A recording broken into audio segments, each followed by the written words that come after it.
네, 오늘은 말씀 제목이 이제 회심. 우리가 보통 뭐 구원받는다, 아니면 거듭난다 이런 용어를 많이 쓰고 또 들어왔는데, 이 회심이라는 말은 잘 쉽게 들어보지 않은 그런 용어일지도 모르겠습니다. 근데 잘 생각해 보면은 이제 회심이라는 말은 돌이킬 회, 그러니까 심은 돌이켜서 하나님께 마음을 둔다라는 그 용어이기 때문에 다른 회개라든가 그런 용어보다는 회개하고 믿음을 갖는다라는 그런 내용이 포함되어 있어서 더 좋은 용어인 것 같습니다. 바로 이제 마음을 돌이켜서 하나님께 마음을 두는 것, 그것이 바로 유일한 생명의 길인 것을 말씀하고 있습니다.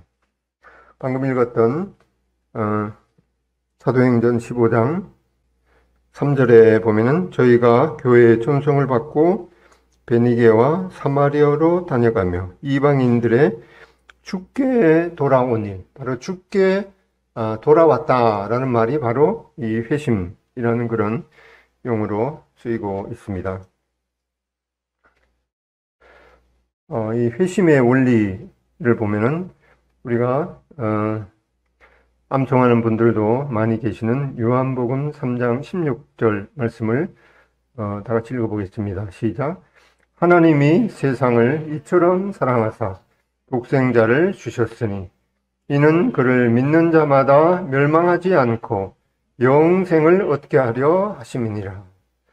바로 우리가 이 하나님께서 마련해 주신 그 영원한 그 생명의 길을 말씀해 주셨는데, 그 말씀에 우리의 마음을 둠으로 이 믿음을 통해서 이제 영원한 생명의 길을 얻게 되는 그런 이 성경에서 가장 중요한 구절 중에 하나이겠습니다.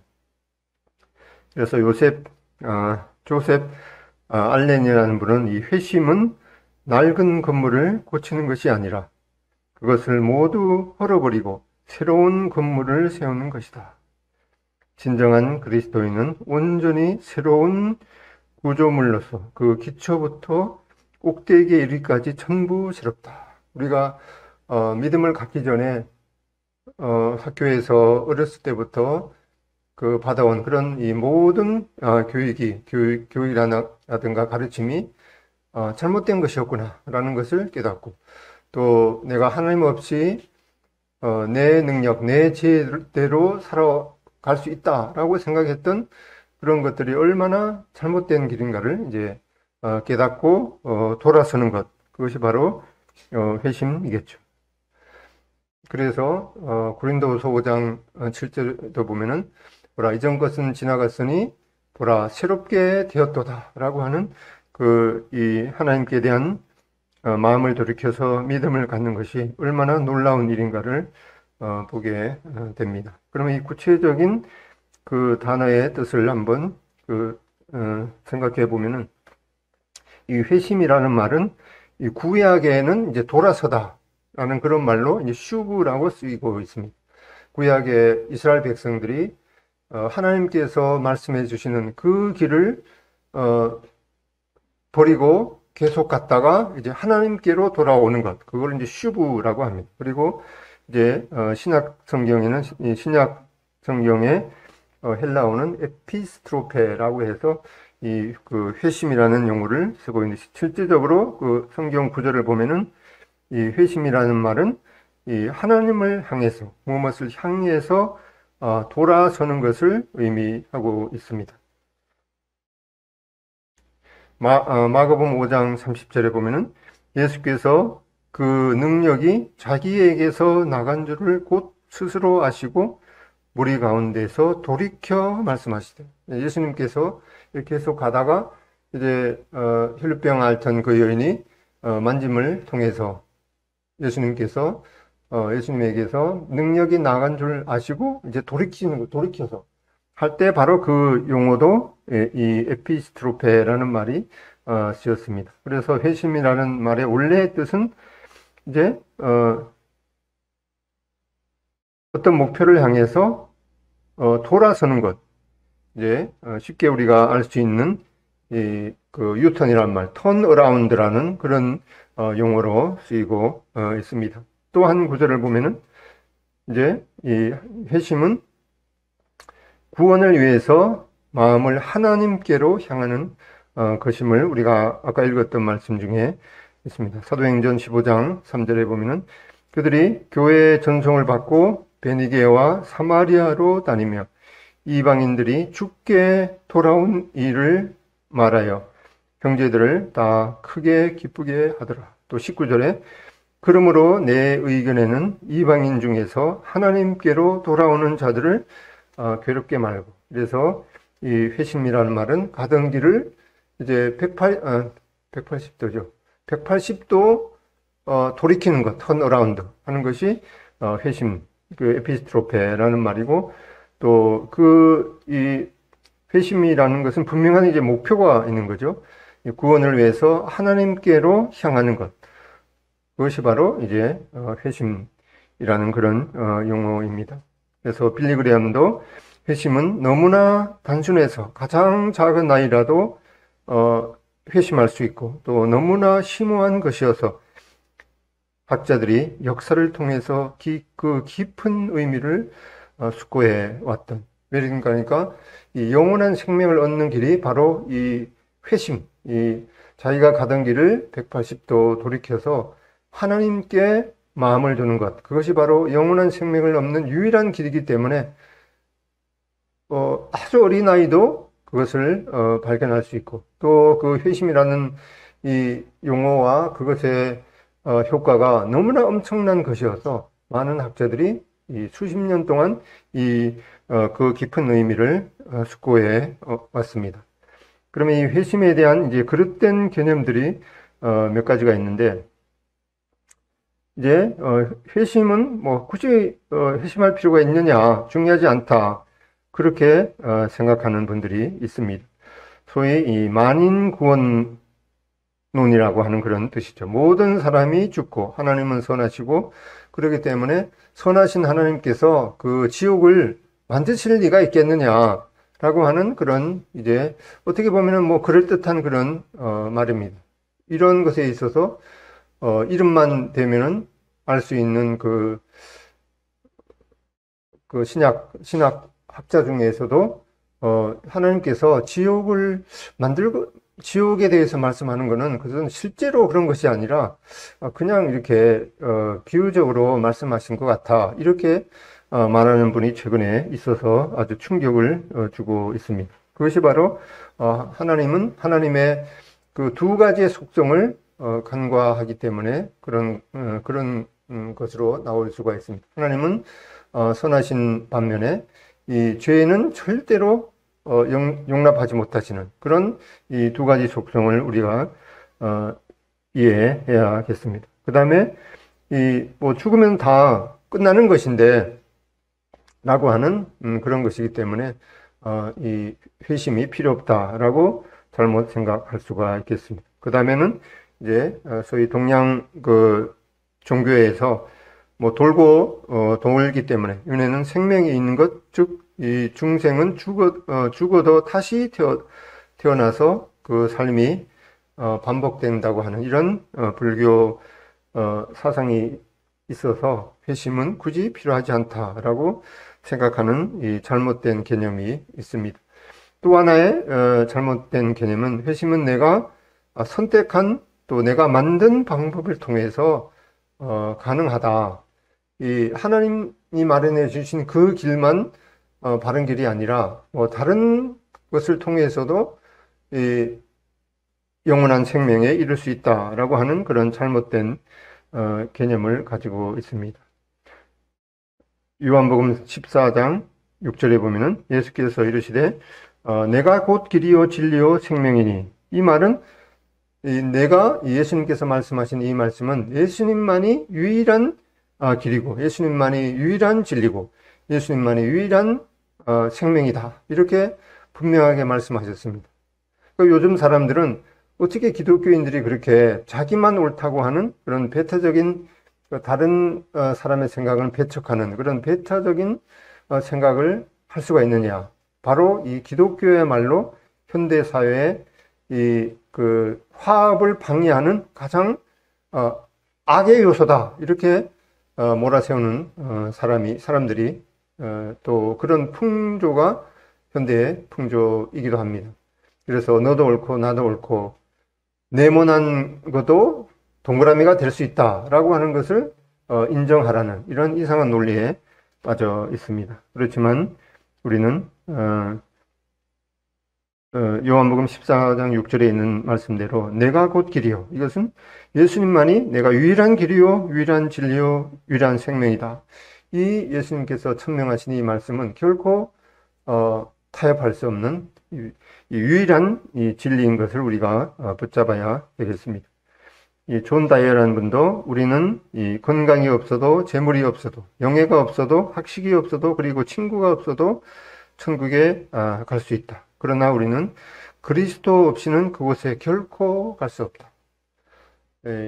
예수님만이 유일한 길이요 진리요 생명이기 때문에 예수님으로 만나지 않고는 결코 천국에 갈 수 없다라고 하는 이 분명한 진리를 우리는 결코 양보할 수가 없습니다. 또 회심에 대한 그릇된 개념은 회심은 불가능하다. 왜냐하면 많은 사람이 하나님에 대해서 듣지 못했기 때문이다. 그러면은 과거에 이 하나님의 말씀을 듣지 못했던 그런 사람들은 도대체 어떻게 되는 건가? 그거는 합당하지 않다. 이렇게 하는 그 잘못된 생각을 가질 수가 있습니다. 그렇지만 로마서 1장 18절 이하에 보면은 하나님의 진노가 불의로 진리를 막는 사람들의 모든 경건하지 않음과 불의에 대하여 하늘로부터 나타나나니 이는 하나님을 알만한 것이 그들 속에 보임이라. 하나님께서 이를 그들에게 보이셨느니라. 창세로부터 그의 보이지 아니하는 것들 곧 그의 영원하신 능력과 신성이 그가 만드신 만물에 분명히 보여 알려졌나니 그러므로 그들이 핑계하지 못할지니라. 하나님을 알되 하나님을 영화롭게도 아니하며 감사하지도 아니하고.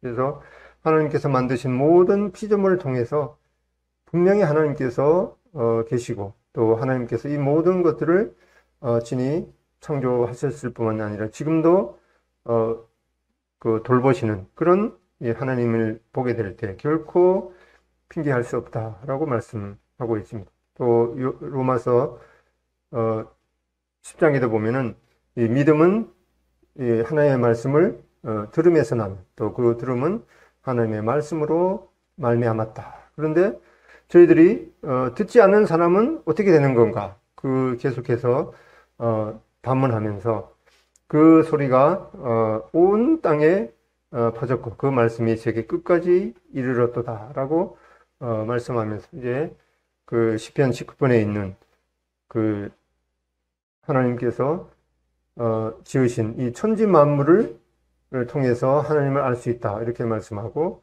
또 시편 19편 후반절에 있는 이 하나님의 말씀을 통해서 또 분명히 알 수 있다라고 하는 것을 분명히 이 로마서 10장에도 제시해주고 있습니다. 그러면 이제 이 회심에 대한 이 바른 사고 방식에 대해서 생각해 보면은 회심의 문제는 하나님은 죄의 대가로 사망을 정하셨습니다. 창세기 2장 16절에 보면은 여호와 하나님이 그 사람에게 명하여 이르시되 동산 각종 나무의 열매는 내가 임의로 먹되 선악을 알게 하는 나무의 열매는 먹지 말라. 너가 먹는 날에는 반드시 죽을 것이요. 이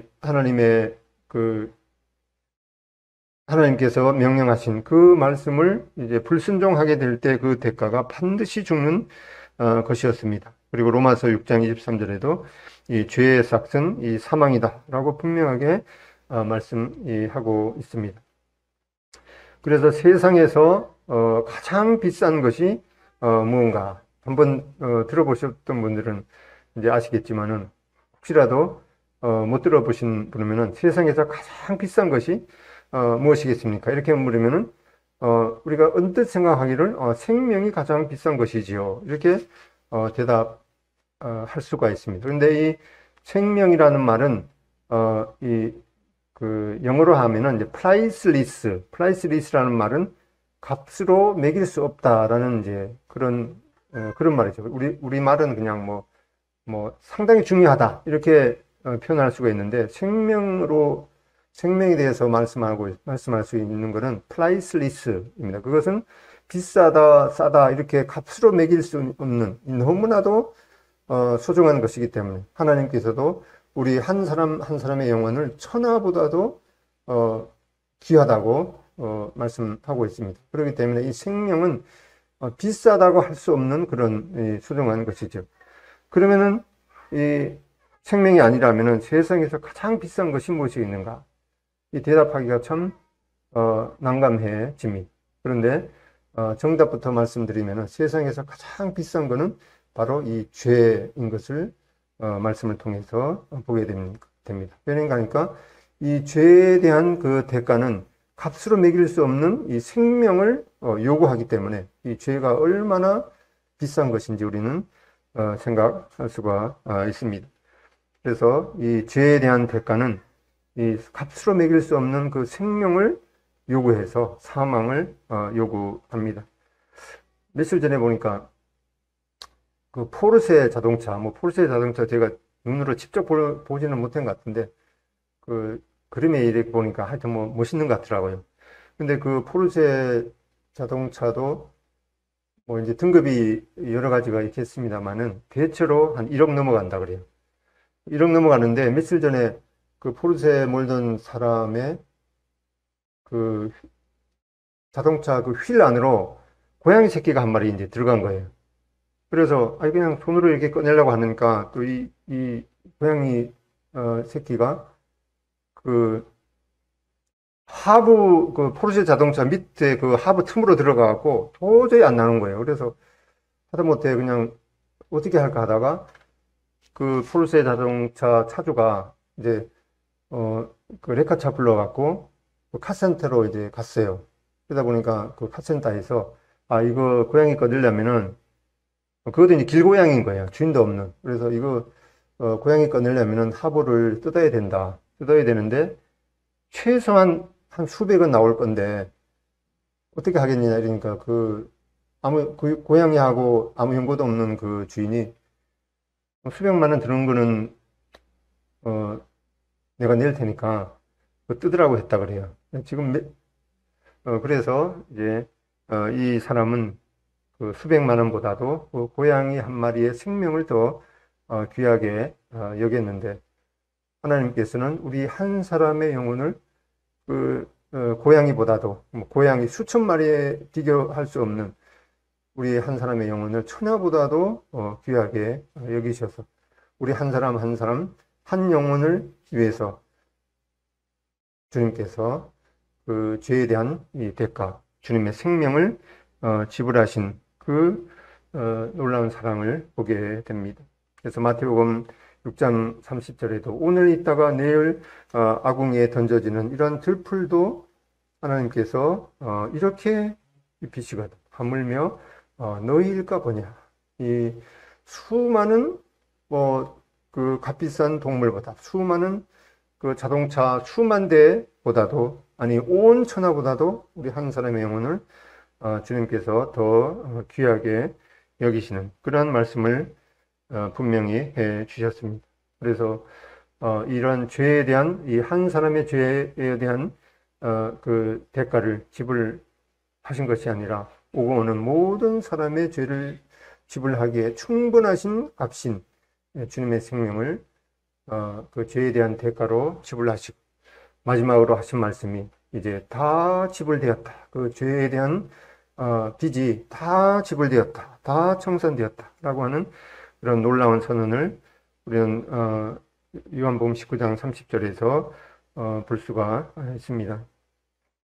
그리고 이 회심에 대한 대가는 하나님은 예수님을 보내셔서 그분이 대신 죽음으로 우리의 죄의 대가를 치르셨습니다. 로마서 5장 8절에도 보면 우리가 아직 죄인 되었을 때 그리스도께서 우리를 위하여 죽으심으로 하나님께서 우리에 대한 자기의 사랑을 확증하셨느니라. 주님께서 그 십자가에 죽으신 그 죽으심을 바라볼 때 정말 이 말로만 주님께서 말씀하신 것이 아니라 그 죽음으로써 예수님의 그 사랑을 우리에게 확증하셨구나 라는 그런 믿음의 고백을 할 수가 있겠습니다.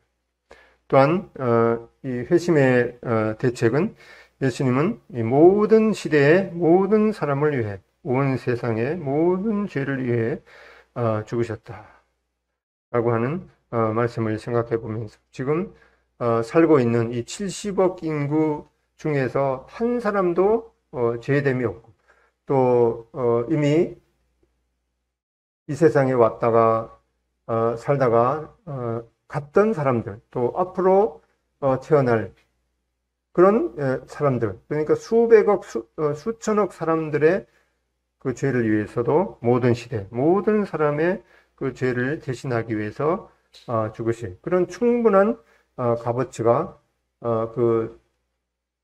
이 값으로 매길 수 없는 그런 가치가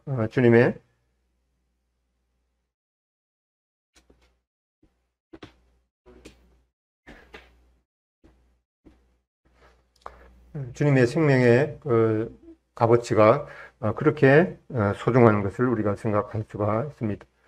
그래서 어떤 분이 선한 사람들에게 그들의 선이 충분치 않음을 보여준 것이 십자가였다. 아무리 다른 사람이 보기에 착하게 살았던 그런 사람도 이 그리스도의 희생이 없이는 결코 그가 하나님 앞에 그 선하다 하심을 얻지 못하기 때문에 이 아무리 선한 사람들에게 그들의 선이 충분치 않음을 보여준 것이 바로 이 십자가였던 것을 우리는 생각할 수가 있습니다. 그 다음에 회심의 증거. 하나님은 부활로서 그리스도의 죽음이 충분하였음을 증명하셨다. 로마서 4장 25절 말씀도 예수는 우리가 범죄한 것 때문에 내어줌이 되고 또한 우리를 의롭다 하시기 위해서 살아나셨느니라 하는 말씀을 분명히 보게 됩니다. 그래서 이 말씀을 그 개역 개정 성경 말씀을 잘 이해하기가 혹시라도 좀 힘들면은 요즘에 보면은 이제 개역 개정하고 새 번역하고 이제 대조 성경으로 나온 그런 성경책이 있습니다. 그런 것들을 보조로 이렇게 활용해 보면은 우리가 주로 대하는 것이 개역 개정이고 또 우리가 쉽게 이해할 수 있는 그런 이제 성경 번역이 새 번역이기 때문에 그런 대조 성경을 보면은 좀 더 확실하게 이해할 수가 있습니다. 새 번역 성경에는 예수는 우리의 범죄 때문에 죽음을 당하시고 또한 우리를 의롭다 하시라고 살아나셨습니다 라고 이렇게 번역이 되는데 바로 예수님의 죽음은 이 오고 오는 수억의 수십억의 수천억의 사람의 모든 죄를 담당하기에도 충분한 것이고 또 예수님의 죽으심이 충분하게 효력이 있다라고 하는 것이 바로 예수님의 부활로서 증명이 되었습니다. 그래서 예수 그리스도는 무덤을 박차고 나오셨고 또 내 마음 속에서 폭발하셨다. 이 부활이 없으면 우리에게 소망이 없다라고 하는 말씀을 고린도전서 15장에 나오는데 바로 이 예수님의 죽으심과 이어서 나오는 이 죽으심과 부활이 우리에게 얼마나 놀라운 사건인가를 우리가 마음에 새길 수가 있습니다. 회심에 대한 사고방식, 그 다음에 회심의 과정은 하나님은 구원을 위해서 예수님을 믿도록 모든 사람을 초청하신다. 요한계시록 3장 20절에 보면은 볼지어다 내가 문 밖에 서서 두드리노니 누구든지 내 음성을 듣고 문을 열면 내가 그에게로 들어가 그와 더불어 먹고 그는 나와 더불어 먹으리라. 이렇게 바로 모든 시간을 초월하시는 이 십자가에서 죄를 대신해서 죽으신 그 그리스도에게 우리가 마음을 두고 연결이 되면 바로 죄 사함을 받게 되는 것을 말씀하고 있습니다. 그리고 이렇게 어떤 선행으로도 자신을 구원할 수 없다는 것을 분명하게 깨닫고 그리고 이제 돌이켜서 180도 돌이켜서 예수 그리스도께 마음을 두는 것, 바로 이것이 돌이켜서 마음을 두는 것, 회심. 바로 이것이 이 죄로부터의 진정한 구원의 또 유일한 길인 것을 말씀하고 있습니다.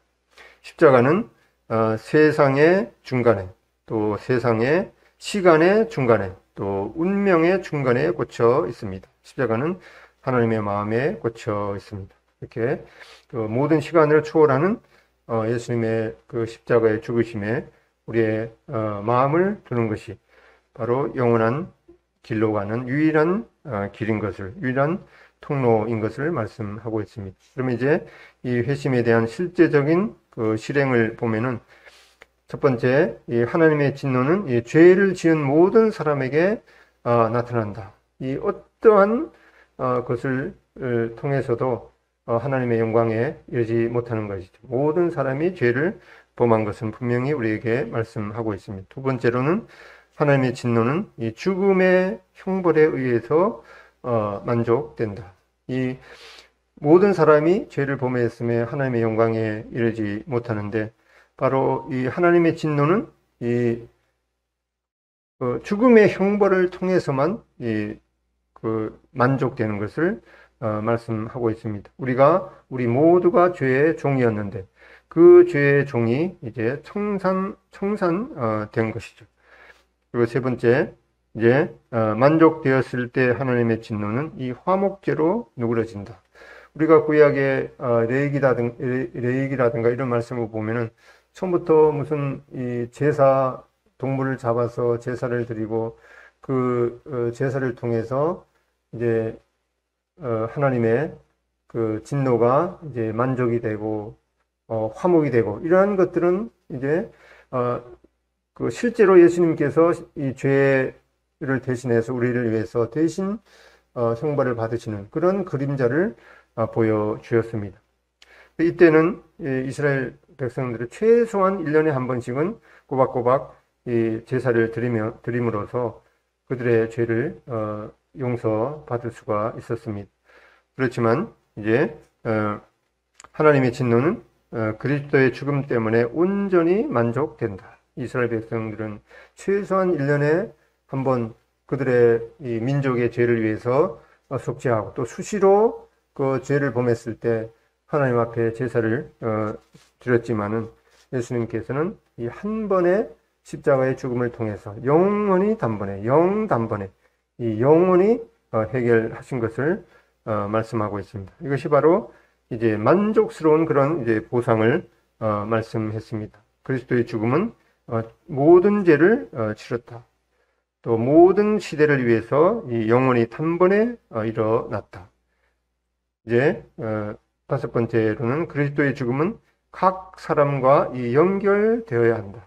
그래서 이러한 예수님의 우리를 위한 이 분명한 이 구약에서부터 여러 모양 여러 부분으로 말씀하셨던 그 구속의 우리의 죄를 구속하는 그런 길을 이제 예수님께서 실제로 실행하심으로 우리가 구약에 계시되었던 여러 부분 여러 모양 그런 모든 것들이 바로 예수님께서 실제로 십자가의 죽으심을 통해서 바로 우리의 영생으로 가는 그런 길을 여셨구나라고 하는 그런 믿음으로 이제 받아들일 때 바로 이것이 자기 것이 되는 것임을 말씀하고 있습니다.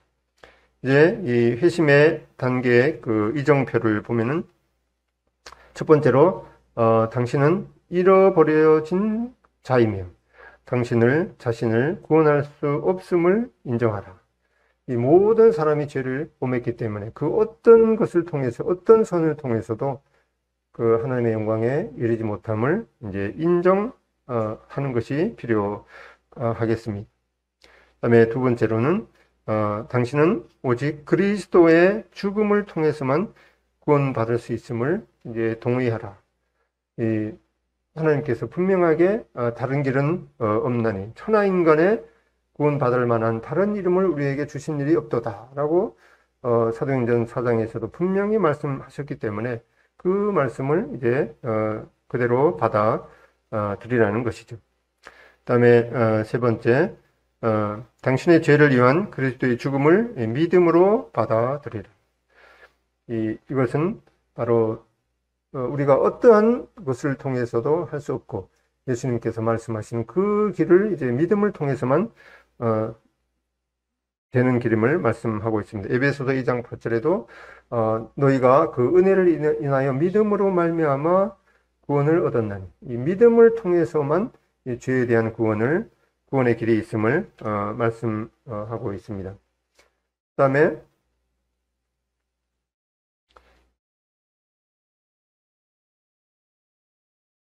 네 번째로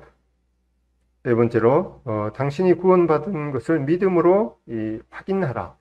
이게 지금 오다 보면 이제 계속해서 이제 A로 잘 기억할 수 있게 A로 되고 있습니다. 당신이 구원받은 것을 믿음으로 확인하라.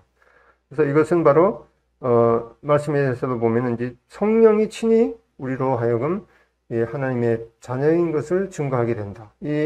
우리가 이 하나님의 말씀을 계속해서 읽음을 통해서 정말 내가 이 모든 죄에 대해서 해방이 되어서 하나님의 자녀가 되었구나라고 하는 것을 계속해서 확인하는 것이 필요하겠습니다. 그래서 우리가 어떤 문서에도 도장이 안 찍혀 있으면은 그 효력이 없는 것처럼 하나님께서도 이 성령이라는 그 도장을 인을 쳤다라는 말씀이 나오죠. 보통 성경 좀 몇 년 이렇게 읽었던 분은 그 쉽게 이해할 수 있는 용어지만은 처음 이제 성경을 대하는 분은 인쳤다 이런 말이 무슨 말인지 잘 이제 이해할 수 없겠죠. 바로 이 도장을 찍음으로 말미암아서 완전한 이제 효력이 있는 것을 말씀하고 있습니다. 그래서 이 구원받은 것을 이 말씀을 통해서 이 도장을 확실하게 받는 것이 필요하겠습니다. 그리고 다섯 번째로 당신이 영적으로 자라나도록 적용하라. 그래서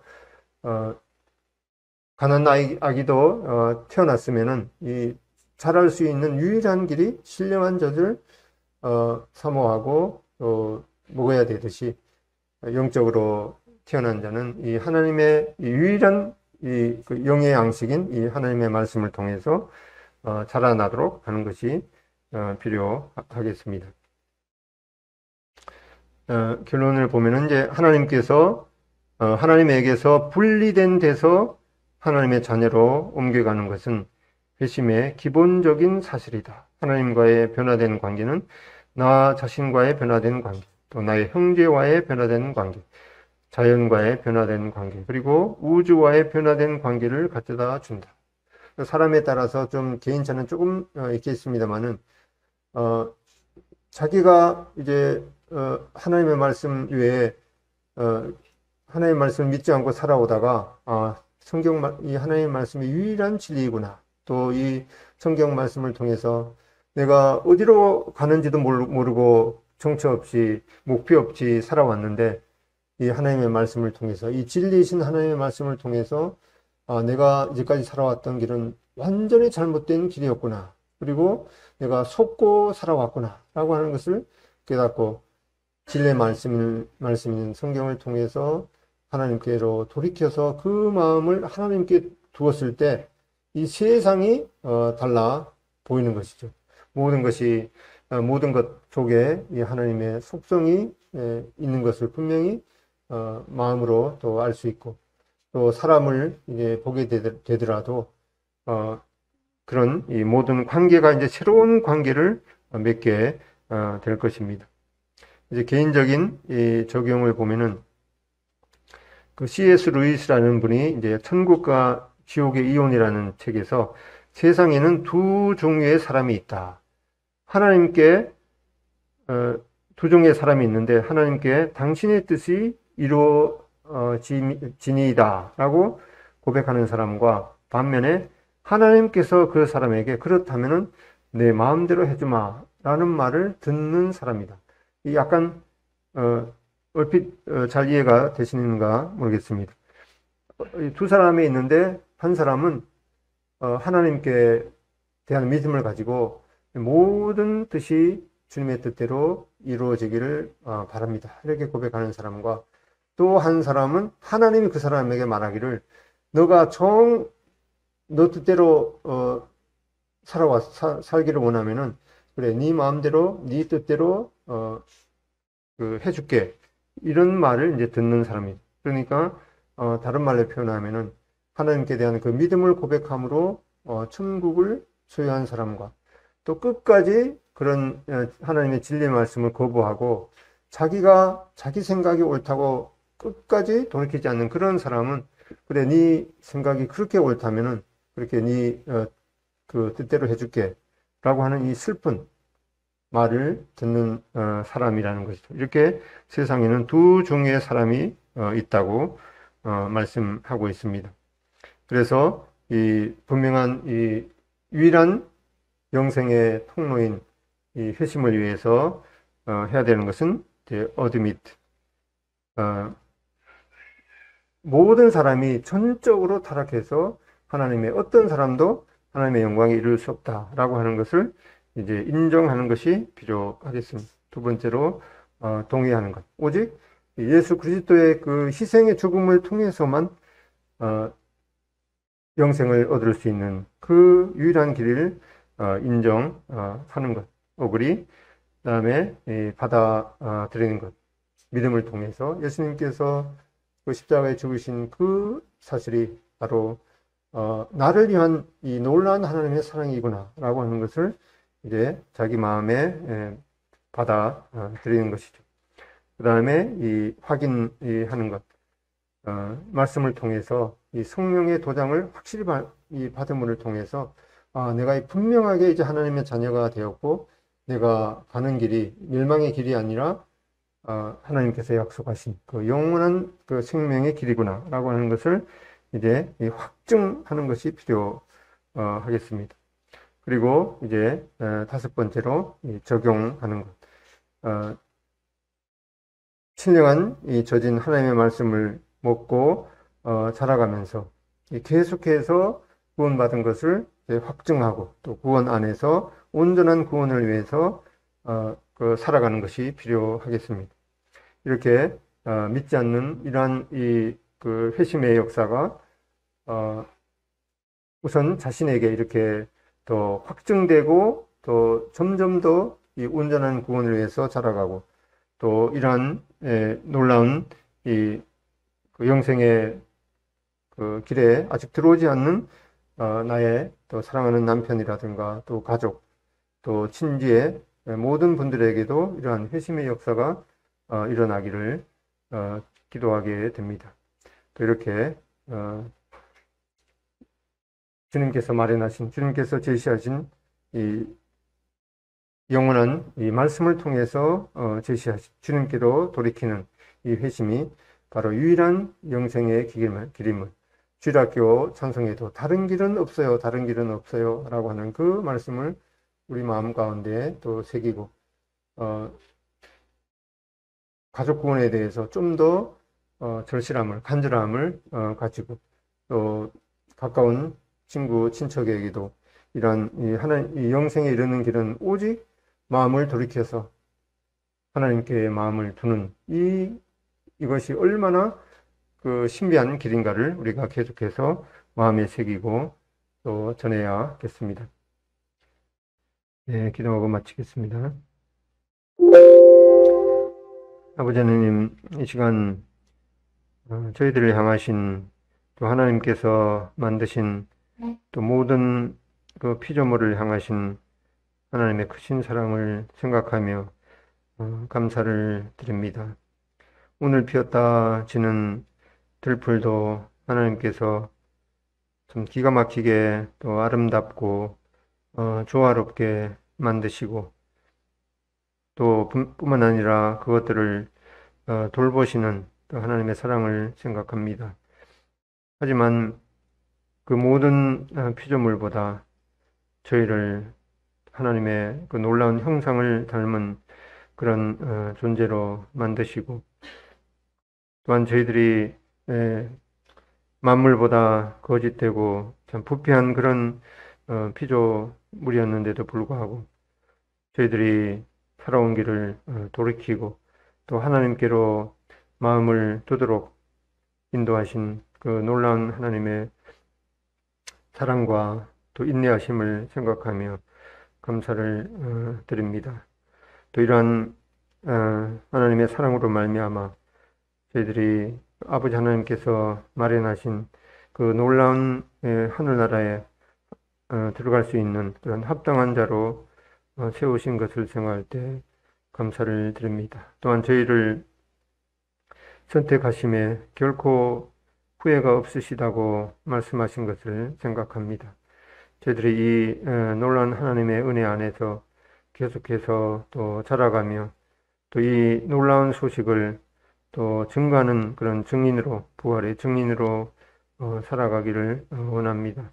아직도 이 하나님께서 마련하신 이 영생의 길로 들어오지 못한 그런 우리의 또 남편, 또 가족들, 또 친지들이 있음을 생각하고 그들이 돌이키지 않을 때 어떠한 결과가 있을 것을 저희들이 하나님의 말씀을 통해서 분명히 아는 자로서 이 담대하게 이 놀라운 이 소식을 증거하는 그런 책임을 다할 수 있도록 인도해 주시기를 원합니다. 오늘도 여러 가지 또 어려움이 있지만 이렇게 함께 모여서 하나님 앞에 예배드리며 또 말씀을 상고할 수 있는 기회를 주셔서 감사를 드립니다. 현재까지 집에서 치료 중에 있는 모든 성도님들이 후유증 없이 잘 회복될 수 있도록 은혜를 베풀어 주시기를 원합니다. 특히 연약한 어린 아이라든가 또 일로하신 모친님, 부친님들의 건강을 지켜주시기를 원합니다. 예수님의 존귀하신 이름으로 기도드립니다. 아멘. 감사합니다.